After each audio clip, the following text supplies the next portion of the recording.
അല്പസമയമെടുത്തിട്ടാണെങ്കിലും അയാൾ കൈകൾ മുകളിലേക്ക് ഉയർത്തി പോക്കറ്റിൽ കരുതിയിരുന്ന ടോർച്ച് ലൈറ്റ് എടുത്ത് മുകുന്ദൻ അയാൾക്ക് നേരെ തെളിച്ചു.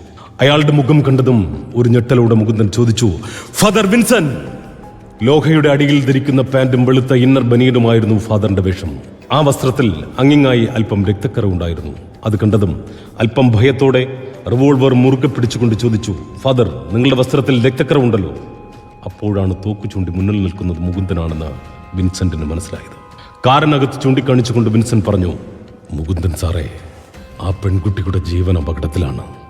അത്യാവശ്യമായി ആശുപത്രി വരെ പോകണമായിരുന്നു.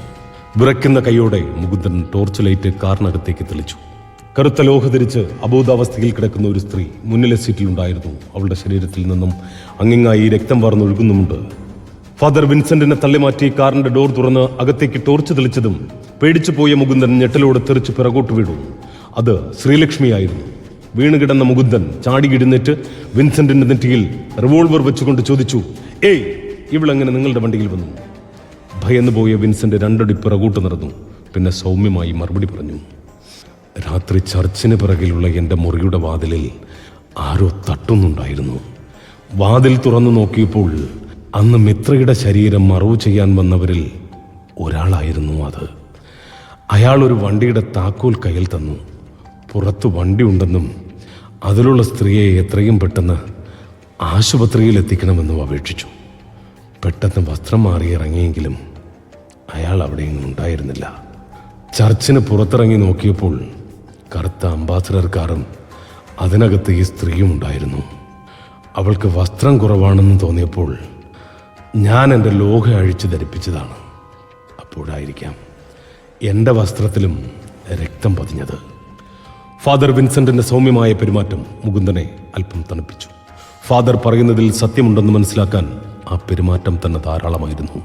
റിവോൾവർ ബെൽറ്റിന്റെ പോക്കറ്റിൽ വെച്ചതിന് ശേഷം ഇരുവരും ചേർന്ന് ശ്രീലക്ഷ്മിയെ എടുത്ത് മുകുന്ദന്റെ വാഹനത്തിലേക്ക് കൊണ്ടുപോയി. എനിക്കല്പം തിരക്ക് പിടിച്ച ജോലികൾ തീർക്കാനുണ്ട്. ഫാദർ, എൻ്റെ കൂടെ വരണം. ഇവളെ ഹോസ്പിറ്റലിൽ എത്തിക്കണം. മുകുന്ദന്റെ കൂടെ വിൻസെന്റും യാത്ര തിരിച്ചു. എനിക്കൊന്നും മനസ്സിലാവുന്നില്ല ഫാദർ. ഇവൾ മരിച്ചുപോയെന്ന് പോലീസിന്റെ ഇൻഫർമേഷൻ വന്നതേയുള്ളൂ. അങ്ങനെ വരുമ്പോൾ വരികലമെന്ന സ്ഥലത്ത് പോലീസ് കണ്ടെത്തിയ മൃതദേഹം ആരുടേതായിരിക്കും? മുകുന്ദൻ ഫോൺ എടുത്ത് ഡോക്ടർ അജിത്തിനെ കോൾ ചെയ്തു. പരമാവധി വേഗത്തിൽ വരിയലമെത്തണമെന്നും മൃതദേഹത്തിന്റെ വിവരങ്ങൾ അറിയിക്കണമെന്നും ആവശ്യപ്പെട്ടു. അത് പറഞ്ഞുകൊണ്ടിരിക്കുമ്പോഴാണ് മൊബൈൽ ഫോണിൽ തനിക്ക് വന്ന സന്ദേശത്തെക്കുറിച്ച് ഓർമ്മിച്ചത്. വളരെ വേഗത്തിൽ ഓടിക്കൊണ്ടിരുന്ന വാഹനം മുകുന്ദൻ പെട്ടെന്ന് നിർത്തി. ഫാദർ, ഒന്ന് വണ്ടി ഓടിക്കാമോ? അതിനെന്താ സാറേ? മുകുന്ദൻ വിൻസെന്റിനെ വാഹനം ഓടിക്കാൻ ഏൽപ്പിച്ചു. അതിനുശേഷം വാട്സപ്പിൽ വന്ന ചിത്രങ്ങൾ പരിശോധിച്ചതും മുകുന്ദൻ ആകെ അസ്വസ്ഥനായി. എന്താ സാർ മുഖം വല്ലാതെ ഇരിക്കുന്നത്? മുകുന്ദൻ ഫോൺ വിൻസെന്റിന് നേരെ തിരിച്ചു പിടിച്ചു. തറയിൽ കമിഴ്ന്നു കിടക്കുന്ന ശ്രീലക്ഷ്മിയുടെ ഫോട്ടോ തന്നെയായിരുന്നു അത്. സാറേ, എന്താ ഇതൊക്കെ? വാഹനത്തിന്റെ ഡാഷ്ബോർഡിലേക്ക് ആഞ്ഞുകുത്തി വളരെ ദേഷ്യത്തോടെയായിരുന്നു മുകുന്ദൻ അതിന് മറുപടി പറഞ്ഞത്. It's A trap. അയാൾ വീണ്ടും വഴിതെറ്റിക്കുകയാണ്. മുഴുവൻ പോലീസുകാരുടെയും ശ്രദ്ധ വഴിതിരിച്ചുവിട്ട് മറ്റേതോ ശത്രുവിനെ കെണിവെച്ച് പിടിക്കാൻ ഒരുങ്ങി നിൽക്കുകയാണ് അയാൾ. നമുക്ക് എന്തെങ്കിലും ചെയ്യാൻ പറ്റുമോ സാറേ? ഫാദർ വിൻസെന്റിന്റെ ആ ചോദ്യത്തിന് അല്പനേരം ആലോചിച്ചതിന് ശേഷമാണ് മുകുന്ദൻ മറുപടി പറഞ്ഞത്. അതിന് കൊലയാളിയുടെ ഇനിയുള്ള ടാർഗറ്റ് ആരൊക്കെയാണെന്നറിയണം. എനിക്ക് എത്രയും പെട്ടെന്ന് എൻ്റെ ചേച്ചിയെ കാണണം. മെയിൻ റോഡ് എത്തിയത് മുകുന്ദൻ വാഹനത്തിൽ നിന്നും ഇറങ്ങി ശ്രീലക്ഷ്മിയെ ഹോസ്പിറ്റലിൽ എത്തിക്കാൻ ഫാദർ വിൻസെന്റിനെ ഏൽപ്പിച്ചു. അതുവഴി വന്ന മറ്റൊരു വാഹനത്തിന് കൈ കാണിച്ച് ഗായത്രിയുടെ വീട്ടിലേക്ക് യാത്ര തിരിച്ചു. അതേസമയം വഴിയിൽ ഉപേക്ഷിച്ച കറുത്ത അംബാസഡർ കാറിന്റെ ഡിക്കിയുടെ ഹാൻഡിൽ തനിയെ കറങ്ങുന്നുണ്ടായിരുന്നു. യഥാർത്ഥത്തിൽ അകത്തുനിന്ന് തുറക്കാനുള്ള സംവിധാനം ഉണ്ടാക്കിയതായിരുന്നു. അകത്തുനിന്നും ലോക്ക് തുറന്ന അയാൾ മെല്ലെ പുറത്തിറങ്ങി. തന്റെ പ്ലാനിങ്ങിലുണ്ടായ ചെറിയ അബദ്ധം സഹിക്കാനാവാതെ അലറി നിലവിളിച്ചുകൊണ്ട് കാറിന്റെ ബമ്പറിൽ ആഞ്ഞു ചവിട്ടുന്നുണ്ടായിരുന്നു. ദേഷ്യമടങ്ങുവോളം കയ്യിൽ കിട്ടിയ സാധനങ്ങൾ കൊണ്ട് വാഹനം തല്ലി തകർക്കുന്നുണ്ടായിരുന്നു. അയാളുടെ അലറുന്ന ശബ്ദം കാട്ടിൽ അലയടിയായി മുഴങ്ങുന്നുണ്ടായിരുന്നു. ധരിച്ചിരുന്ന വസ്ത്രം ഓരോന്നായി അഴിച്ചു മാറ്റാൻ ആരംഭിച്ചു. പിന്നെ ഡക്കിയിൽ നിന്നും മറ്റൊരു വസ്ത്രമെടുത്ത് ധരിച്ചു. അതൊരു ഡോക്ടറുടെ വസ്ത്രമായിരുന്നു. കയ്യിൽ ധരിച്ചിരുന്ന കറുത്ത ഗ്ലൗസ് ഒരു ഡിക്കിയിൽ ഉപേക്ഷിച്ചതിന് ശേഷം കാറിന് തീയിട്ടു. ആളിക്കത്തിക്കൊണ്ടിരുന്ന തീയുടെ വെളിച്ചത്തിൽ വിജനമായ കാട്ടിലെ മൺവഴിയിലൂടെ ഭയാനകമായ ഈണത്തിൽ ചൂളമടിച്ചുകൊണ്ട് അയാൾ നടന്നു നീങ്ങിക്കൊണ്ടിരുന്നു. മുകുന്ദൻ ഗായത്രിയുടെ വീടിന് മുന്നിൽ എത്തുമ്പോഴേക്കും ഡോക്ടർ അജിത്തിന്റെ ഫോൺ കോൾ വന്നു. ഹലോ സർ, ഇവിടെ കണ്ടെത്തിയ മൃതദേഹം ഒരുപാട് കാലം ഫ്രീസ് ചെയ്ത് സൂക്ഷിച്ച ശരീരമാണ്. നഖങ്ങളൊക്കെ ചുരുങ്ങിപ്പോകാൻ ആരംഭിച്ചിട്ടുണ്ട്. ഉദ്ദേശം ഒരു 6 മാസമെങ്കിലും ഫ്രീസറിൽ സൂക്ഷിച്ചിട്ടുള്ള ശരീരമാണ്. ഡോക്ടർ, ശരീരം ആരുടേതാണെന്ന് ഐഡൻറ്റിഫൈ ചെയ്യാൻ സാധിച്ചിട്ടുണ്ടോ? സർ, ഇത് മിത്രയുടെ ശരീരമാണ്. അത് കേട്ടതും മുകുന്ദൻ മറുപടി പറയാനാകാതെ തലയിൽ കൈവച്ചു. മുകുന്ദൻ്റെ മറുപടിയൊന്നും കേൾക്കാതായപ്പോൾ അജിത്ത് തുടർന്ന് പറയാൻ ആരംഭിച്ചു. ഹലോ സാർ, ഒരു ഹെഡ് കോൺസ്റ്റബിളാണ് ശ്രീലക്ഷ്മിയുടെ ശരീരമാണെന്ന് തെറ്റിദ്ധരിച്ച് റിപ്പോർട്ട് ചെയ്തത്. ശ്രീലക്ഷ്മിയുടെ യൂണിഫോമും പുതിയ വാച്ചും മൃതദേഹത്തിലുണ്ടായിരുന്നു. അതൊക്കെ കൊണ്ടാവും തെറ്റിദ്ധാരണയുണ്ടായത്. Doctor, big thanks. അയ്യോ സാർ, ഇറ്റ്സ് മൈ ഡ്യൂട്ടി. അതിന് താങ്ക്സ് പറയാൻ എന്തിരിക്കുന്നു. മുകുന്ദൻ്റെ ശബ്ദം കേട്ടതും ഗായത്രി പുറത്തേക്ക് വന്നു. ശ്രീലക്ഷ്മി കിട്ടിയോ മൂന്ത? ഫോൺ കട്ട് ചെയ്ത് ചേച്ചിയെ നോക്കിക്കൊണ്ട് മൂന്തൻ പറഞ്ഞു. അവർ സേഫാണ് ചേച്ചി, ഹോസ്പിറ്റലിൽ കൊണ്ടുപോയിട്ടുണ്ട്. അയാൾക്ക് അവളെ കൊല്ലാനുള്ള ഉദ്ദേശമുണ്ടായിരുന്നില്ല എന്ന് തോന്നുന്നു. അത് കേട്ടതും ഗായത്രി പരിഭ്രാന്തിയോടെ പറഞ്ഞു, അങ്ങനെ വരാൻ വഴിയില്ല, നീ ഒന്ന് അകത്ത് വാ. ഗായത്രി മുകുന്ദനെ അകത്തേക്ക് വിളിച്ചു കൊണ്ടുപോയി. അതേസമയം കാടിനുള്ളിൽ നിന്ന് അയാൾ നടന്ന് മെയിൻ റോഡിലെത്തി. അതുവഴി വന്ന ലോറിയിൽ കൈ കാണിച്ചു കയറിക്കൂടി. ഗായത്രി അഖില കേസിന്റെ ഫയലുകളിൽ ടേബിളിൽ നിരത്തിക്കൊണ്ട് പറഞ്ഞു, മുകുന്ദ, നീ അന്വേഷിക്കുന്ന കൊലക്കേസുകളിലെ ഒട്ടുമിക്ക എല്ലാ ആൾക്കാരും അഖില കേസിൽ ഇൻവോൾവ് ആണ്. അഖിലയുടെ കേസ് അട്ടിമറിക്കാൻ പ്രവർത്തിച്ചവർ ഓരോരുത്തരായി കൊല ചെയ്യപ്പെടുകയാണ്. അയാൾ എന്നെയും കൊല്ലും മുകുന്ദ. അത് കേട്ടതും മുകുന്ദൻ ഒന്ന് ഞെട്ടി. ഹേയ് ചേച്ചി, എന്തായി പറയുന്നത്? ഞാനൊരു തെറ്റ് ചെയ്തു പോയി മുകുന്ദ. അതേസമയം അയാൾ പല വാഹനങ്ങൾ മാറിക്കയറി ഒടുവിൽ ഹോസ്പിറ്റലിന് മുന്നിലെത്തി. ഹോസ്പിറ്റലിലേക്ക് ഓരോ ചുവടും മുന്നോട്ട് വയ്ക്കുമ്പോഴും ആ ഭയാനകമായ എണ്ണത്തിൽ മൂളുന്നുണ്ടായിരുന്നു. ഹോസ്പിറ്റലിനകത്ത് ശ്രീലക്ഷ്മിയെ തീവ്രപരിചരണ വിഭാഗത്തിലേക്ക് മാറ്റിയിരിക്കുകയാണ്. ഫാദർ വിൻസെന്റ് അസ്വസ്ഥനായി പുറത്ത് കാത്തു നിൽക്കുന്നുണ്ടായിരുന്നു. ഗായത്രി നടന്ന സംഭവങ്ങൾ മുകുന്ദന് വിവരിച്ചു കൊടുക്കാൻ ആരംഭിച്ചു. അഖില, അവൾക്ക് 14 വയസ്സായിരുന്നു. പെട്ടെന്നൊരു ദിവസം അവൾ ആത്മഹത്യ ചെയ്തു. എന്നാൽ MLA രാജശേഖരന്റെ മകനായ ആദിത്യൻ മകൾക്ക് മയക്കുമരുന്നുകൾ നൽകാറുണ്ടെന്നും മകളെ പീഡിപ്പിച്ചിരുന്നതായും അഖിലയുടെ അച്ഛൻ പരാതി നൽകി. പക്ഷേ പ്രാഥമിക അന്വേഷണം നടത്തിയ SI സദാശിവൻ മരണത്തിൽ ദുരൂഹതയില്ലെന്നും ആത്മഹത്യ തന്നെയാണെന്നും റിപ്പോർട്ട് നൽകി. പോസ്റ്റ്മോർട്ടം റിപ്പോർട്ടിലും ലഹരി ഉപയോഗിച്ചിരുന്നതായോ കുട്ടി ലൈംഗികാതിക്രമത്തിന് വിധേയമാവുകയോ ചെയ്തിട്ടില്ല എന്ന് റിപ്പോർട്ടുണ്ടായിരുന്നു.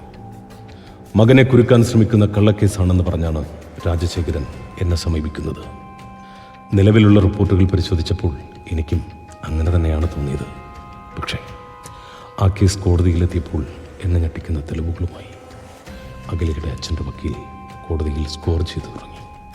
ക്രിമിനൽ കേസുകൾ ഏറ്റെടുത്തതിൽ ഇന്നേ വരെ തോൽവി എന്തെന്നറിഞ്ഞിട്ടില്ലാത്ത എനിക്ക് ആദ്യമായി കോടതിയിൽ പരാജയപ്പെടും എന്ന ഭയം ഉണ്ടായി തുടങ്ങി.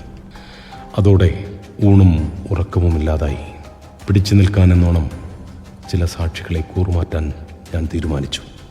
അപ്പോഴും ഞാൻ വിചാരിച്ചത് വാദിഭാഗം കൃത്രിമ തെളിവുകൾ കാണിച്ച് കോടതിയെ കബളിപ്പിക്കുന്നു എന്നായിരുന്നു. വാദിഭാഗത്തിൻ്റെ ഏറ്റവും വലിയ സാക്ഷി ഹെഡ് കോൺസ്റ്റബിൾ അശോകനായിരുന്നു. അഖിലയുടെ ശരീരം പോസ്റ്റ്മോർട്ടത്തിനായി കൊണ്ടുപോകുമ്പോൾ മയക്കുമരുന്ന് ഉപയോഗിക്കാനായി ചെയ്യുന്ന മുറിഞ്ഞ പാടുകൾ അഖിലയുടെ ശരീരത്തിൽ കണ്ടതായി കോടതിയിൽ സാക്ഷി പറയാൻ നിൽക്കുകയായിരുന്നു അയാൾ. അങ്ങനെ വന്നാൽ പോസ്റ്റ്മോർട്ടം റിപ്പോർട്ടിൽ തിരുമറി നടന്നിട്ടുണ്ടെന്ന് അവർക്ക് വാദിക്കാനാകും. രാജശേഖരൻ വലിയ തുക കൊടുത്ത് അശോകനെ കൊണ്ട് കോടതിയിൽ മൊഴിമാറ്റി പറയിപ്പിച്ചു. പക്ഷേ അതുകൊണ്ടും പിടിച്ചു നിൽക്കാനായില്ല. അഖില ആത്മഹത്യ ചെയ്തതാണെന്ന് ഒരു സ്ട്രോങ് എവിഡൻസ് വേണമായിരുന്നു. അങ്ങനെ എൻ്റെ അഭ്യർത്ഥന പ്രകാരം SI സദാശിവൻ ഒരു ആത്മഹത്യാക്കുറിപ്പ് കൂടി കേസിനടിയിൽ തിരക്കി കയറ്റി. വീട്ടിൽ നിന്നുമുള്ള മാനസിക സമ്മർദ്ദമാണ് ആത്മഹത്യ ചെയ്യാൻ കാരണമെന്ന് അഖിലയുടെ കൈപ്പിടിയിൽ ഒരുക്കിയ ആത്മഹത്യാക്കുറിപ്പായിരുന്നു അത്. എന്തുകൊണ്ട് ഇതുവരെ ഇങ്ങനെ ഒരു ആത്മഹത്യാക്കുറിപ്പിനെ കുറിച്ച് കോടതിയെ ബോധിപ്പിച്ചില്ല എന്ന കോടതിയുടെ വിലയിരുത്തൽ, കോടതിയുടെ വലിയ ചോദ്യത്തെ പ്രതിരോധിക്കാൻ ഞാനൊരു കുറുക്കൂടി പറഞ്ഞു കൊടുത്തു. അഖിലയുടെ അച്ഛൻ്റെ അഭ്യർത്ഥന പ്രകാരം SI സദാശിവൻ ആത്മഹത്യാക്കുറിപ്പ് മാറ്റിവെച്ചതാണ് എന്ന ഒരു നാടകം SI സദാശിവന്റെ അനുവാദത്തോടു കൂടി തന്നെ ക്രിയേറ്റ് ചെയ്തു. അതിൽ ഇരയായത് പാവം ശ്രീലക്ഷ്മിയായിരുന്നു. കോൺസ്റ്റബിൾ അശോകനെ കൊണ്ട് ആത്മഹത്യാക്കുറിപ്പ് SI സദാശിവൻ മാറ്റിയതായി വിവരം ശ്രീലക്ഷ്മിയെ അറിയിച്ചു. ശ്രീലക്ഷ്മി നടത്തിയ അന്വേഷണത്തിൽ ആത്മഹത്യാക്കുറിപ്പ് കണ്ടെടുക്കുകയും സദാശിവന് സസ്പെൻഷൻ വാങ്ങിക്കൊടുക്കുകയും ചെയ്തു. അകത്ത് പിന്നീട് ശ്രീലക്ഷ്മി കോടതിയിൽ ഹാജരാക്കിയതോടെ കേസ് ഞങ്ങളുടെ വഴിയിലേക്ക് വന്നു തുടങ്ങി. അപ്പോഴാണ് ഏറ്റവും വലിയ വെല്ലുവിളിയുമായി മാധ്യമപ്രവർത്തകയായ മിത്ര വന്നത്. ആദിത്യനും അഖിലയും തമ്മിൽ അടുപ്പമുള്ളതിൻ്റെ നിരവധി ഡിജിറ്റൽ തെളിവുകൾ അവൾ പലയിടങ്ങളിൽ നിന്നായി ശേഖരിച്ചിരുന്നു. അഖിലയുടെ അച്ഛൻ്റെ കയ്യിൽ നിന്ന് പോലും യഥാർത്ഥ കോപ്പിയടക്കം അവൾ സൂത്രത്തിൽ കൈക്കലാക്കി. ആഡംബര ജീവിതം ആഗ്രഹിക്കുന്ന അവൾ തെളിവുകൾ ശേഖരിച്ചിരുന്നത് കോടതിയിൽ ഹാജരാക്കാനായിരുന്നില്ല, മറിച്ച് MLA രാജശേഖരനെ ബ്ലാക്ക്മെയിൽ ചെയ്ത് പണമുണ്ടാക്കുക എന്നതായിരുന്നു അവളുടെ ലക്ഷ്യം. നീ കേൾപ്പിച്ച ഓഡിയോ സന്ദേശങ്ങൾ കേട്ടപ്പോഴാണ് സത്യം അഖിലയുടെ അച്ഛൻ്റെ ഭാഗത്തായിരുന്നു എന്ന് ഞാൻ മനസ്സിലാക്കുന്നത്. പോസ്റ്റ്മോർട്ടം റിപ്പോർട്ടും അന്വേഷണ റിപ്പോർട്ടുമൊക്കെ അട്ടിമറിച്ച അവൾ ഏതു വിധേനയും പ്രതികളെ രക്ഷിക്കുന്ന എന്നെ തേടി വന്നത് ഞാൻ മകനെ രക്ഷിക്കുമെന്ന് ഉറപ്പുള്ളതുകൊണ്ടാണ്. ഞാനും അറിയാതെ ഇതിൽ തെറ്റുകാരിയായി പോയി മുകുന്ദ. എല്ലാം കേട്ടുനിന്ന മുകുന്ദൻ ആകെ അസ്വസ്ഥതയോട് ചോദിച്ചു, അപ്പോൾ അഖിലയുടെ അച്ഛനായിരിക്കുമോ കൊലയാളി? അല്ല, അയാൾ ഒരു ആക്സിഡന്റിൽ മരിച്ചു പോയിരുന്നു. അതിനു പിന്നിലും രാജശേഖരൻ്റെ കരങ്ങൾ ഉണ്ടായിരുന്നു എന്നെനിക്കറിയില്ല. എന്ത് മറുപടി പറയണമെന്നറിയാതെ മുകുന്ദൻ പകച്ചു നിന്നു. അതേസമയം ഹോസ്പിറ്റലിൻ്റെ സ്റ്റെയർ കേസ് കയറി അയാൾ മുകളിലത്തെ നിലയിലേക്ക് നടന്നുകൊണ്ടേയിരുന്നു. കയ്യിലുണ്ടായിരുന്ന മൈക്രോ സിറിഞ്ചിലേക്ക് പോയിസൺ ലോഡ് ചെയ്ത് മുന്നോട്ട് നീങ്ങിക്കൊണ്ടേയിരുന്നു.